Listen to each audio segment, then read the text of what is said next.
Mass cricket media சார்பாக வருக வருக என அன்போடு வரவேற்கிறேன். இந்த சேனல் தங்களுக்கு பிடித்திருந்தால் லைக் செய்யவும், ஷேர் செய்யவும், சப்ஸ்கிரைப் செய்து கொள்ளவும், பெல் பட்டனை கிளிக் செய்யவும். அனைவரும் ஆவலோடு எதிர்பார்த்து கொண்டிருக்கிற ஐபிஎல் திருவிழா வெகு சீக்கிரத்தில் ஆரம்பமாக இருக்கிறது. இனிதான வணக்கங்கள் அனைவருக்கும். இந்த வீடியோவில் இளம் வீரர்களையும் அனுபவ வீரர்களையும் ஒருங்கே கொண்டிருக்கக்கூடிய ராஜஸ்தான் ராயல்ஸ் அணியை பற்றி பார்க்க இருக்கிறோம். நம்ம வீடியோ கண்டென்ட்ஸை பொறுத்தளவுக்கு ஃபஸ்ட்டு ஹோல் டீம் மெம்பர்ஸ் பார்ப்போம், அதுக்கப்புறம் ஸ்ட்ராங் பிளேயிங் 12 பார்ப்போம், அதுக்கப்புறம் பிளேயர்ஸ் ஐபிஎல் டேட்டா என்ன சொல்லுதுன்னு பார்ப்போம், அதுக்கப்புறம் டீமோட ஐபிஎல் டேட்டா என்ன சொல்லுதுன்னு பார்ப்போம், கடைசியாக அந்த அணியுடைய பாசிட்டிவ் என்ன நெகட்டிவ் என்ன, அடுத்து கடைசியாக எந்த இடத்துல இந்த வருஷம் முடிப்பாங்க அப்படின்னு பார்த்துக்கிட்டு இருக்கோம். அதில் முதல் தலைப்பு ஹோல் டீம் மெம்பர்ஸ். ராஜஸ்தான் ராயல்ஸை பொறுத்தளவுக்கு இளரத்தமும் இருக்குது, அனுபவ ரத்தமும் இருக்குது. மொத்தம் 20 பிளேயர்கள் எடுத்திருக்காங்க. அதில் 6 ஃபாரின் பிளேயர்ஸ். இதில் சஞ்சு சாம்சன், எஸ்எஸ்வி Jaiswal, Riyan Parag, Dhruv Jurel, Shimron Hetmyer, Sandeep Sharma, Jofra Archer, Maheesh Theekshana, Wanindu Hasaranga, Akash Madhwal, Kumar Kartikeya, Nitish Rana, Tushar Deshpande, Shubham Dubey, Yudhvir சிங்கே, வசல்கத் ஃபரூக்கி, வைபவ் சூரியவம்சி 13 வயசு பையன், கெவனா மாகாப்பா 18 வயசு பையன், குணால் ரத்தோர், இவங்களையெல்லாம் இந்த அணி கைப்பற்றி இருக்கிறது. மொத்தமே ரொம்ப கம்மியான வீரர்களை வச்சிருக்கிறது ராஜஸ்தான் ராயல்ஸ் அணி மட்டும்தான் அப்படின்னு சொல்லணும். அடுத்த segment playing 11 and impact player சொல்ல போகிறோம். அந்த அடிப்படையில் பார்க்கும்போது இந்திய அணியுடைய ஓப்பனிங் பேர் ஜெய்ஸ்வால் மற்றும் சஞ்சு சாம்சன் ஓப்பனிங், அடுத்து நிட்டிஷ் ராணா 1 டவுனு, 2 டவுனில் ரியான் பராக்கு, 3rd டவுனில் ஜுரேல், 4th டவுனில் சிம்ரன் ஹெட்மயர், இவங்கெல்லாம் இறங்க போகிறாங்க. ஸோ இதுவே ஒரு பெரிய ஆர்டராக இருக்கிறது. இது எல்லாமே பார்த்திங்கன்னா மேலே இருக்கிறவங்க எல்லாருமே இந்தியன் பேட்டிங் ஆர்டர், 5 பேர் கன் பேட்டிங் ஆர்டர். அதற்கப்புறம் பார்த்திங்கன்னா பவுலிங் சைடு பார்க்கும்போது Wanindu Hasaranga, Jofra Archer, Maheesh Theekshana, Sandeep Sharma, Tushar Deshpande. Bowling போடுறதா இருந்தால் ஆகாஷ் மத்வால் இம்பேக்ட் பிளேயராக வருவார். அதே போல் பேட்டிங் பண்ணுறதா இருந்தால் சுபம் தூபேன்ற ஒரு ஹிட்டரு இந்த அணியில் உள்ளே வருவதற்கு வாய்ப்புகள் நிறைய இருக்குது. ஸோ இதுதான் ஆர்ஆருடைய பிளேயிங் 11. அடுத்த செக்மெண்ட் பிளேயருடைய ஐபிஎல் டேட்டா ரெக்கார்ட்ஸ் எப்படி இருக்குன்னு பார்க்க போகிறோம். அதில் முதல்ல கேப்டன் சஞ்சு சாம்சன் 168 மேட்ச் விளையாண்டுருக்காரு, 4419 ரன்கள் அடிச்சிருக்காரு, 119 highest score, 30.69 average, strike rate 138.9, 25 முறை 50 அடிச்சிருக்காரு, 100 3 முறை அடிச்சிருக்காரு. அதே போல் ஃபோர்ஸ் பார்த்தீங்கன்னா 352 ஃபோர் அடிச்சிருக்காரு, 206 சிக்ஸஸ் விளாசியிருக்காரு, கேட்ச் 82 கேட்ச் பிடிச்சிருக்காரு, 16 ஸ்டெம்பிங்கும் பண்ணியிருக்காரு. ஏன்னா விக்கெட் கீப்பர் பேட்ஸ்மேன் ப்ளஸ் இந்த அணியுடைய நம்பிக்கை நட்சத்திரம்.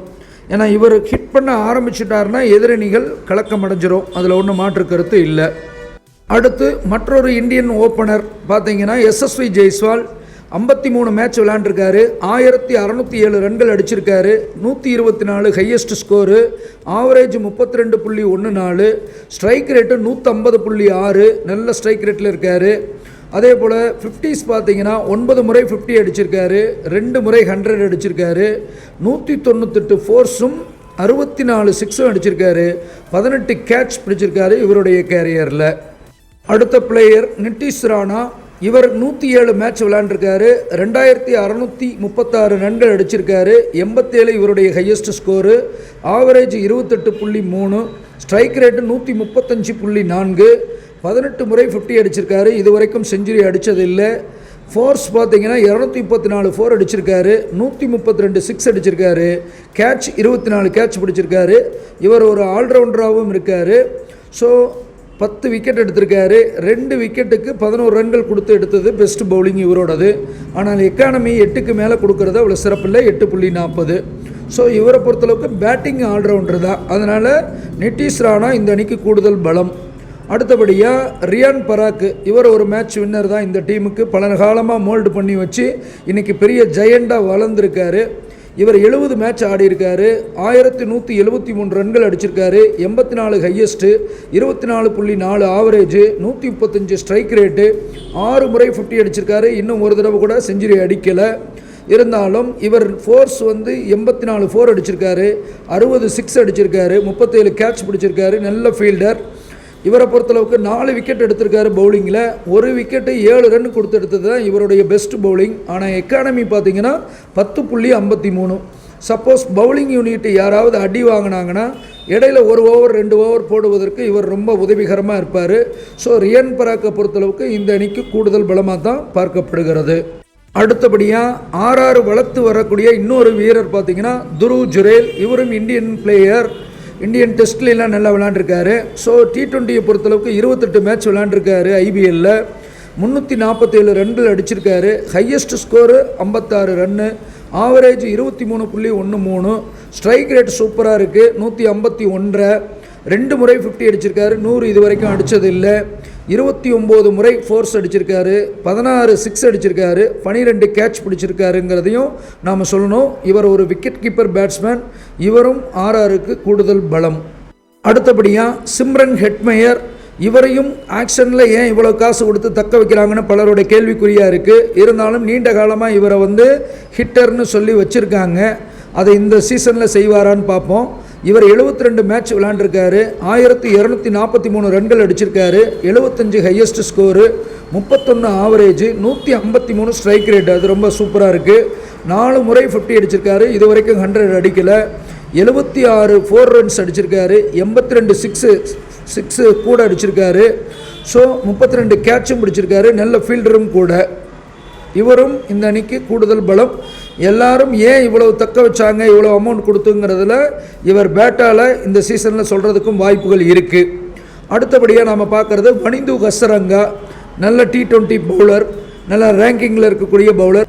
26 மேட்ச் விளையாண்டுருக்காரு. 72 ரன்ஸ் அடிச்சிருக்காரு. 18 ரன்கள் ஹையஸ்ட்டு. ஆவரேஜ் 7.20. Strike rate 98. 50 ரன்களும் 100 ரன்களும் இதுவரைக்கும் அடித்ததில்லை. 7 தடவை ஃபோர்ஸ் அடிச்சிருக்காரு. ஒரே ஒரு 6 அடிச்சிருக்காரு. 3 கேட்ச் பிடிச்சிருக்காரு. இவர் 26 மேட்ச்சில் 35 விக்கெட் எடுத்திருக்காரு. 5 விக்கெட் ஹாலு 18 ரன் கொடுத்து எடுத்தது தான் இவரோட பெஸ்ட் பவுலிங்கு. 4 விக்கெட் ஹால் ஒரு முறையும் 5 விக்கெட் ஹால் ஒரு முறையும் எடுத்திருக்காரு. ஆனால் கொஞ்சம் ரன்ஸ் லீக் பண்ணுறாரு. 8.13. சில நேரங்களில் கண்ட்ரோல் பண்ணுறாரு, சில நேரங்களில் லீக் பண்ணுறாரு. அப்போ இவரை பொறுத்தளவுக்கு இந்த அணிக்கு கூடுதல் பலமாக பார்க்கப்படுகிறது. அடுத்தபடியாக மகேஷ் தீக்ஷனா. அவரும் ஒரு ஸ்ரீலங்கன் ஸ்பின்னரு. இவர் 27 மேட்ச் விளையாண்டுருக்காரு. IBLல சென்னை சூப்பர் கிங்ஸ்க்காக விளையாண்டவர். 7 ரன்கள் பேட்டிங்கில் அடிச்சிருக்காரு. 7 தான் ஹையஸ்ட்டு, 7 தான் ஆவரேஜ். 100 strike rate. 50 100 எதுவும் இல்லை. ஒரே ஒரு 6 மட்டும் அடிச்சிருக்காரு. கேட்சை பொறுத்தளவுக்கு 4 கேட்ச் பிடிச்சிருக்காரு. 27 மேட்ச்சில் 25 விக்கெட்டு. பவர் பிளேயில் கூட பவுலிங் போடக்கூடிய திறமை பெற்றவராக இருக்கார். 4 விக்கெட் எடுத்திருக்காரு. அது 33 ரன்கள் கொடுத்து. இதுதான் இவருடைய பெஸ்ட்டு பவுலிங்கு. ஒரே ஒரு முறை மட்டும். அடுத்து எக்கானமி பார்த்தீங்கன்னா 7.66ங்கிறது ஓரளவுக்கு T20யில் ஸ்பின்னருக்கு பரவாயில்லை அப்படின்னு சொல்லலாம். இவரும் RRக்கு கொஞ்சம் கூடுதல் அடிஷன். அடுத்தபடியாக ஜோஃப்ரா ஆர்ச்சர். வேகப்பந்து வீச்சாளர். இங்கிலாந்திலிருந்து மும்பையில் இருந்து இப்போ மறுபடியும் தட்டி தூக்கியிருக்காங்க ராஜஸ்தான் ராயல்ஸு. மேட்ச் பார்த்தீங்கன்னா 40 மேட்ச் விளையாண்டுருக்காரு. IBLல 199 ரன்ஸ் அடிச்சிருக்காரு. 27 இவருடைய highest score. 15.31 average. Strike rate நல்லா இருக்குது, 155.4. 50 100 இது வரைக்கும் அடித்ததில்லை. 11 4 அடிச்சிருக்காரு. 14 6 அடிச்சிருக்காரு. 10 முறை கேட்ச் பிடிச்சிருக்காரு. இவரை பொறுத்தளவுக்கு 40 மேட்ச்சில் 48 விக்கெட்டு. பவர் பிளேயில் நல்ல கன் மாதிரி போடக்கூடிய பவுலர். 3 விக்கெட்டு 15 ரன் கொடுத்து எடுத்தது தான் பெஸ்ட் பவுலிங்கு. எக்கானமி 7.43 சிறப்பு. அடுத்தபடியாக இன்னொரு ICC லெவலில் சூப்பர் பிளேயர் பவுலிங்கில் ஃபசல்கத் ஃபரூக்கி. 7 மேட்ச் விளையாண்டுருக்காரு. 3 ரன் அடிச்சிருக்காரு. 2 ஹையஸ்ட்டு. ஆவரேஜ் இல்லை. 23 ஸ்ட்ரைக் ரேட்டு. 50 இல்லை, 100 இல்லை, 4 இல்லை, 6 இல்லை. ஒரே ஒரு கேட்ச் பிடிச்சிருக்காரு. 7 மேட்ச்சில் 6 விக்கெட் எடுத்திருக்காரு. 2 விக்கெட் எடுத்து 32 ரன் கொடுத்து எடுத்தது தான் இவருடைய பெஸ்ட் பவுலிங். இவர் கொஞ்சம் எக்கனாமி ஜாஸ்தியாக இருக்குது. 8.96. கிட்டத்தட்ட 9 ரன் வரைக்கும் லீக் பண்ணுறாரு. அதை மட்டும் குறைச்சா சிறப்பாக இருக்கும். அடுத்தபடியாக சந்தீப் சர்மா. இவர் ஒரு நீண்ட காலமாக இருக்கக்கூடிய பிளேயர். பும்ராவுக்கு ஈக்குவலாக பந்து போடக்கூடியவர். ஆனால் இவர் ஒரு அண்டர்ரேட்டட் பிளேயர். இவர் 127 மேட்ச் விளையாண்டுருக்காரு. 54 ரன்கள் அடிச்சிருக்காரு. 9 highest score. 9 average. Strike rate 77. 50 இல்லை, 100 இல்லை. 4 முறை 4 அடிச்சிருக்காரு. 6 இது வரைக்கும் அடித்தது இல்லை. 21 கேட்ச் பிடிச்சிருக்காரு. 127 மேட்சுக்கு 137 விக்கெட் எடுத்திருக்காரு. 5 விக்கெட்டு 18 ரன்கள் கொடுத்து எடுத்திருக்காரு. 4 விக்கெட் ஹால் 2 முறை நிகழ்த்தியிருக்காரு. 5 விக்கெட் ஹால் 1 முறை நிகழ்த்தியிருக்காரு. எக்கானமியும் பார்த்தீங்கன்னா 7.89 ஓரளவுக்கு பரவாயில்லை. அப்போ இவரும் நல்ல சிறப்பான அடிஷன் ஆர்ஆருக்கு. அடுத்தபடியாக பார்த்தீங்கன்னா துஷார் தேஷ்பாண்டே சென்னை சூப்பர் கிங்ஸ்லேருந்து வந்திருக்காரு.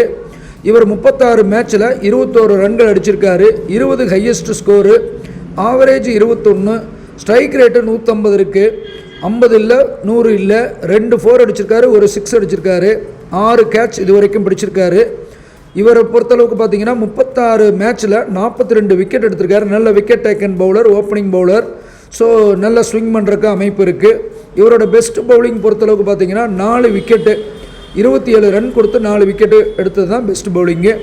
இவருடைய எக்கானமி பார்த்தீங்கன்னா கொஞ்சம் கூடுதலாக இருக்குது. ரன் கொஞ்சம் லீக்ஸ் பண்ணுறாரு. ஆனாலும் ஆரம்பத்தில் விக்கெட் எடுத்து கொடுக்கறது பெட்டர். அது அந்த வகையிலையும் ஆர்ஆருக்கு இவர் கொஞ்சம் ஒரு துருப்புச்சீட்டாக இந்த வருடம் இருக்க போகிறாரு. அடுத்த பிளேயர் குமார் கார்த்திகேயா சிங். இவர் மும்பையிலிருந்து மறுபடியும் எடுத்திருக்காங்க. இவரை பொறுத்தளவுக்கு பார்த்தீங்கன்னா 12 மேட்ச் ஆடி இருக்காரு. இது வரைக்கும் 9 ரன்கள் அடிச்சிருக்காரு. 6 ஹையஸ்ட் ஸ்கோரு, 4.51 ஆவரேஜ், 75 ஸ்ட்ரைக் ரேட்டில் ஆடுறவர். 50 இல்லை, 100 இல்லை, ஒரே ஒரு 4 அடிச்சிருக்காரு, ஒரு கேட்ச் பிடிச்சிருக்காரு. பவுலிங்கை பொறுத்தளவுக்கு 12 மேட்ச்சில் 10 விக்கெட் எடுத்திருக்காரு. 2 விக்கெட்டு 22 ரன் கொடுத்து எடுத்தது தான் இவருடைய பெஸ்ட் பவுலிங். எக்கானமி 8.44. 8 இருக்கிறது கொஞ்சம் சிறப்பு இல்லை, இருந்தாலும் கண்டெயின் பண்ணக்கூடிய நேரத்திற்கு கொஞ்சம் யூஸ் பண்ணக்கூடிய ஒரு பவுலராக இவர் இருப்பார் இந்த ஆர்ஆர் அணியை பொறுத்தளவுக்கு. அடுத்தபடியாக நாம் பார்க்க இருக்கிறது ஆகாஷ் மத்வால். இவரையும் மும்பையிலிருந்து தான் எடுத்திருக்காங்க. மேட்ச் பார்த்தீங்கன்னா 13 மேட்ச் ஆடி இருக்காரு. 4 ரன்கள் அடிச்சிருக்காரு.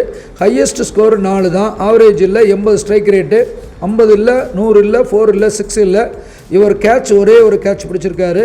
இவர் பார்த்தீங்கன்னா பியூர் பவுலர்ன்றனால 13 மேட்சுக்கு 19 விக்கெட் எடுத்திருக்காரு. 5 விக்கெட் ஹால் 1 முறை நிகழ்த்தியிருக்காரு. அதுவுமே 5 ரன் மட்டுமே கொடுத்து 5 விக்கெட் எடுத்தது இவருடைய பெஸ்ட் பவுலிங். இவர் ரன் கொஞ்சம் அதிகமாக லீக் பண்ணுறாரு. 9.71 எக்கானமி. இனி வரும் வருடங்களில் கொஞ்சம் ஓரளவுக்கு கண்ட்ரோல் பண்ணி வீசினார்னா இவரும் ஆர்ஆருக்கு ஒரு பெரிய துருப்புச்சீட்டாக இருக்கிறதுக்கு வாய்ப்புகள் நல்லா இருக்குது. இனி அடுத்த செக்மெண்ட்டு டீம் ஐபிஎல் ஸ்டேட்டஸ் என்ன அப்படின்னு நாம் சொல்லணும். ஐபிஎல் ஆரம்பித்த வருடமான 2008 சான் வார்னே தலைமையில் ஃபஸ்ட்டு கோப்பை தூக்குன அணி அப்படின்ற பெருமை இந்த ராஜஸ்தான் ராயல்ஸுக்கு தான் உண்டு. அடுத்தபடியாக 2009 வருஷத்தில் 6th place, 2010 7th place, 2011 6th place, 2012 7th place, 2013 3rd, 2014 5th place, 2015 4th place. அடுத்து 2016 17 2 வருஷம் பேன் ஆகிட்டாங்க. சென்னையும் ஆர்ஆரும் தான் பேன் ஆனாங்க. அந்த பேன் ஆகி வந்த அடுத்த வருஷமே சென்னை கப் அடித்தாங்க. பட் இவங்க 4th place play off qualify ஆனாங்க. 2019 7th place, 2020 8th place, 2021 7th place. கொஞ்சம் மோசமாக போனாங்க. மறுபடியும் சஞ்சு சாம்சன் கேப்டன் ஆனதுக்கு பின்பு 2022 2nd பிளேஸ் வந்தாங்க. ஃபைனல் வரைக்கும் விளையாண்டு தோத்தாங்க. அடுத்து 2023 பிளே ஆஃப் லெவலுக்கு வந்துட்டாங்க. பாதி மேட்ச்சில் நல்லா வின் பண்ணி வந்தாங்க. மிச்சம் இருக்க பாதி 7 மேட்ச்சில் கோட்டை விட்டுட்டு 5th பிளேஸ் தான் பிடிச்சாங்க. 2024 3rd பிளேஸ் வந்தாங்க. எலிமினேட்டரில் தோத்தாங்க. 2025 என்ன பண்ண காத்துட்ருக்காங்கங்கிறத பொறுத்திருந்து பார்ப்போம். அடுத்தது 5வது செக்மெண்ட்டு இந்த அணியோட பாசிட்டிவ் என்ன நெகட்டிவ் என்ன அப்படின்னு பார்க்க போகிறோம். இந்த அணியை பொறுத்தளவுக்கு பாசிட்டிவ் அப்படின்னா ஃபஸ்ட்டு சீசன் ஐபிஎல் வின்னர். இது எந்த அணிக்கும் பொருந்தாது, இந்த அணிக்கு மட்டும்தான். அது ஒரு பாசிட்டிவ். அதே போல் டாப் 4ல் எத்தனை முறை 6 முறை வந்திருக்காங்க, கிட்டத்தட்ட 15 ஐபிஎல்லில். ஸோ 3வது பாசிட்டிவ் என்னென்னா Indian T20 top order Sanju Jaiswal இவங்க 2 பேரும் இந்திய அணிக்கும் ஓப்பன் பண்ணுற அளவில் இருக்கிறாங்க. ஸோ அப்போ இந்தியா விளையாடுற மாதிரி இந்த அணி விளையாடுறது அப்படிங்கிறதையும் நம்ம புரிஞ்சுக்கலாம். அதே போல் Asian match win spin duo, அதாவது ஆசியா கண்டத்தில் இருக்கக்கூடிய ஸ்ரீலங்காவிலிருந்து ஹசரங்கா அண்டு தீக்ஷனா இவங்க 2 பேரும் மேட்சையை மாற்றக்கூடிய ஸ்பின் டியோவாக இருக்காங்க. அதுவும் இந்த அணிக்கு ஒரு பாசிட்டிவாக பார்க்கப்படுது. அடுத்து 5வது பாசிட்டிவ் என்னென்னா batting fully depends on Indian core players. Sanju Jaiswal, Rana, Parag, Jurel இவங்க எல்லாமே இந்தியன் பிளேயர்ஸு. அப்போ ஒரு இந்திய அணி விளையாண்டதுக்கு தகுந்தாற் போல் இந்திய பிளேயர்ஸ் நல்லா இந்த அணி குரூம் பண்ணி இந்தியாவுக்கே அனுப்புகிறாங்க. அந்த பிளேயர்ஸே இப்போ விளையாடுறது இந்த அணிக்கு கூடுதல் பாசிட்டிவாக பார்க்கப்படுது. அடுத்த பாசிட்டிவ் என்ன அப்படின்னு பார்த்தீங்கன்னா, Indian T20 world cup winner coaching staffs இதில் இருக்காங்க. ராகுல் டிராவிட், விக்ரம் ரத்தோர் பேட்டிங் கோச்சாக இருக்காங்க. அப்போ Indian T20 world cup win பண்ணதுக்கப்புறம் அதே செட்டப்பில் வந்தது இந்த அணிக்கு கொஞ்சம் கூடுதல் பலம். அப்போ ராகுல் டிராவிட் இருப்பதும் விக்ரம் ரத்தோர் இருப்பதும் இன்னும் ப்ளஸ் பண்ணக்கூடிய வாய்ப்பு இருக்குது. அதே போல் 7வது பாசிட்டிவ் என்ன இந்த அணியை பொறுத்தளவுக்குன்னா, ICC T20யில் டாப் 10 பவுலர் ரேங்கிங்கில் 3 பேர் இந்த சேம் லெவனில் இருக்காங்க, விளையாடக்கூடிய லெவனில். யாருன்னா ஃபசல் ஃபரூக்கி, ஆர்ச்சர், அசரங்கா, இவங்க எல்லாமே அந்த டாப் T20 பவுலராக இருக்காங்க. அடுத்தபடியாக 1002 4, 581 6 அடிச்சிருக்கு இந்த டீம். அப்போ இந்த டீமில் நெகட்டிவே இல்லையா? நிச்சயம் இருக்குது. ஆஃப்டர் 6 விக்கெட் ஃபால் ஆகிடுச்சுன்னா ஹூ இஸ் த ஹிட்டர், யார் அந்த மேட்சை ஜெயிச்சு கொடுப்பாங்கன்றது ஒரு கேள்விக்குறியாக இருக்குது. இதுக்கு இவங்க சொல்கிற பதில் சூரியவம்சி 13 வயசு பையனை கூட இறக்கி நாங்கள் ஜெயிப்போம்ங்கிறாங்க. இல்லைன்னா சிவம் தூபைன்னு ஒரு ஹிட்டரை நாங்கள் வெளிக்கொண்டாருவோம்னு சொல்கிறாங்க அவங்க. அடுத்து 2வது கேள்வி, how to compensate this big bowling unit. அதாவது நல்ல பவுலிங் யூனிட் இதற்கு முன்னாடி வருடங்களில் இருந்தது. போல்ட்டு, செகல், அஸ்வின், இவங்க 3 பேரும் மிகப்பெரிய ஜாம்பவான்கள், மேட்ச் வின்னர்ஸ். அதை எப்படி இப்போ சரி பண்ணுறது, எப்படி அந்த வெற்றிடத்தை நிரப்புவாங்கங்கிறது ஒரு மைனஸ் பாயிண்ட்டு. ஆனாலும் பவுலிங் நல்லா 3 பிளேயர் வச்சுருக்காங்கங்கிறது சிறப்பான விஷயம்தான். அடுத்து 3வது weakness, how to fill most bat experience from Jos Buttler. Jos பட்லர்கிட்டருந்து வரக்கூடிய அந்த எக்ஸ்பீரியன்ஸ் பேட்டிங்கை எப்படி இது பண்ண போகிறாங்கன்னா, இவங்களே சொல்லிக்கிற பதில் என்னென்னா, இந்தியன் கோரை வச்சு நாங்கள் அந்த பேட்டிங்கை நாங்கள் சரி பண்ணிக்கிறோம் அப்படிங்கிற அளவுக்கு சொல்லியிருக்காங்க. அடுத்தபடியாக no proper backups, only 20 members தான் இந்த ஸ்குவாடில் இருக்காங்க. இது பலவீனமாகவும் பார்க்கப்படுது, அதுவே பலமாகவும் பார்க்கப்படுகிறது. ஏன்னா இருக்கிற நபர்களுக்கு 14 மேட்ச்லேயும் நல்ல வாய்ப்பு கிடைக்கும்னு குரூம் பண்ணி பயன்படுத்த போகிறாங்க. அதே போல் இந்த பிரான்சிசி 3 முறை வேர்ல்டு லெவலில் T20 கப் அடிச்சிருக்காங்கங்கிறது உண்மை. அதுக்கு அடுத்தபடியாக இந்த ஐபிஎல்லில் எந்த இடத்துல ஃபினிஷ் பண்ண போகிறாங்க அப்படின்னு சொல்லி பார்க்கணும். ஸோ என்னை பொறுத்தளவுக்கு தனிப்பட்ட முறையில் ஆர்ஆருடைய மிகப்பெரிய ரசிகன் நான். ஏன்னா ராகுல் டிராவிட்டுடைய தீவிர ஃபேன் நான். ஸோ ராகுல் டிராவிட் எப்போ ஆர்ஆருக்கு உள்ளே வந்தாரோ அப்போ இருந்து ரசிக்க ஆரம்பிச்சுட்டேன்.